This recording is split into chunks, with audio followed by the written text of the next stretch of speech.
New tonight, Texas lawmakers are getting a big push to pay for full-day pre-K.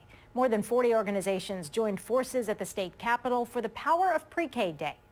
CBS House's Betty Cross is live in North Austin tonight. And Betty, right now, the state only pays for half-day programs, and many groups think that's really hurting young students. The Austin School District certainly thinks so. In fact, AISD sees so much value in a full-day pre-K that it pays for the extra 3 hours of instruction time. But other school districts like Del Valle and others in Central Texas say they simply can't afford to fund a full-day program, which is why the Texas legislature is being asked to step up. The Texas legislature is being called on to stop the yo-yo of inconsistent funding for full-day pre-K.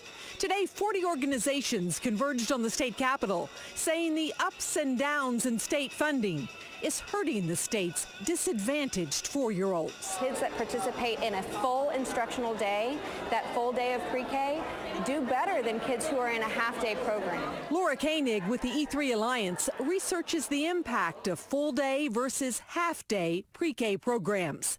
In the simplest terms, a full-day pre-K can be the difference between these competitive yo-yo artists and these novices. Kids who start off with a quality pre-K program are 3 times more likely to be ready for kindergarten. I get to work with the same students and families. Jennifer Robert is a kindergarten teacher. Today she described the kindergarten experience for a former student who didn't have access to a quality full-day pre-K. Sarah typically mumbled in short 3-word sentences and sounded much younger than an average 5-year-old. Sarah started kindergarten only knowing the letters in her name and a few numbers. A few years later, the teacher says she continues to struggle to catch up. I have seen Sarah grow tremendously in her social, emotional, and academic progress, but she is still noticeably behind most of her peers who attended a high-quality pre-K program.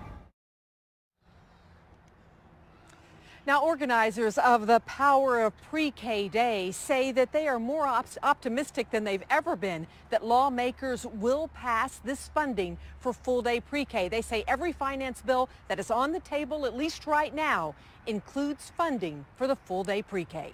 Reporting live, Betty Cross, CBS Austin News. If your childhood dream was to become an